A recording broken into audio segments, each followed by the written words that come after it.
Hello, I am the Reverend Tammy Brantley, and I invite you into our Transformed by Faith Today podcast as we continue in our series during this Lent.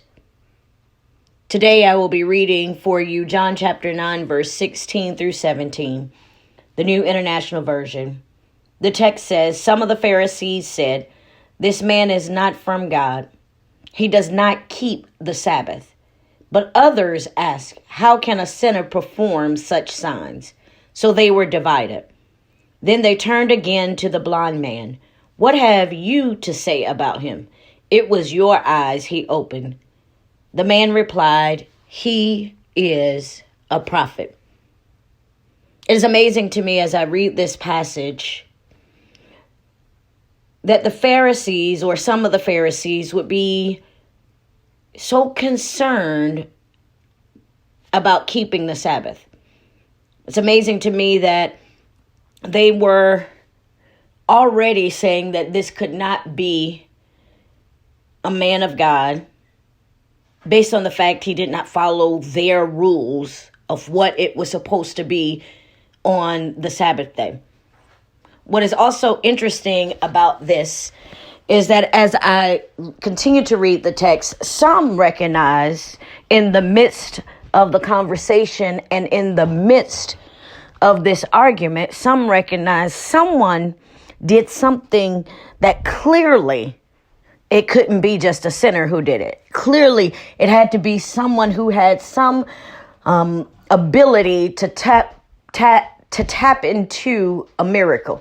Some of them realized that the person who actually performed this miracle had to be sent from someone.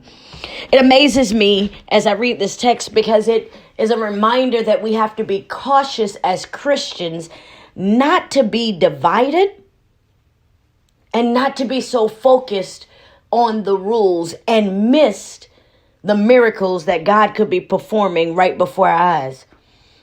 This is a reminder just in the verse 16 for us as Christians not to be so cautious, not to be so strict, not to be so clear and defined that we miss the opportunity to see how God may be moving here on earth today.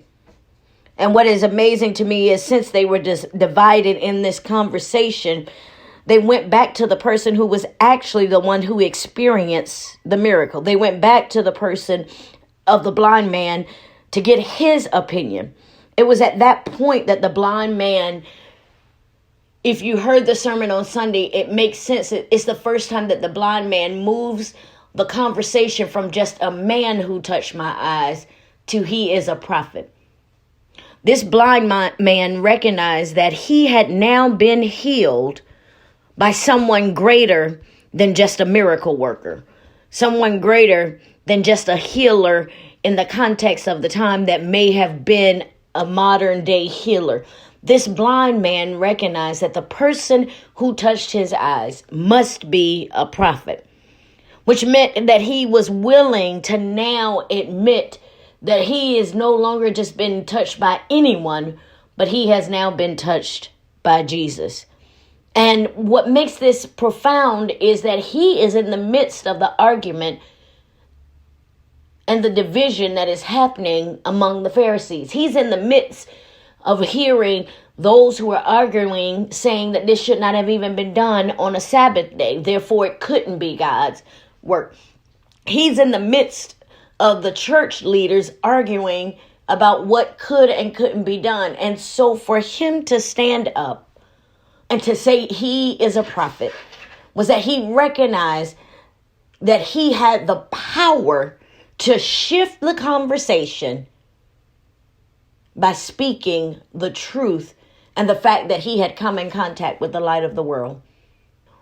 This is a reminder for all of us today that when we have come in contact with a prophet, when we have come in contact with the signs and wonders of Jesus Christ, when Christ has stepped into our situations and created miracles and healings, and when Christ has stepped into our situation, regardless of what the world says around us, it is a reminder that we have the power to speak truth in places of division. It's a reminder that we have the power to speak truth and to enunciate and to be able to declare and to be willing to declare that I too recognize that it was Jesus. Let us learn from this text today of how Jesus is still here among us and how Jesus can take a situation such as the blind man's, use what's there available to heal this man and for this man to recognize that he had been a part of the signs, wonders, and miracles of Jesus the Christ. Let us be willing to speak, to share our stories.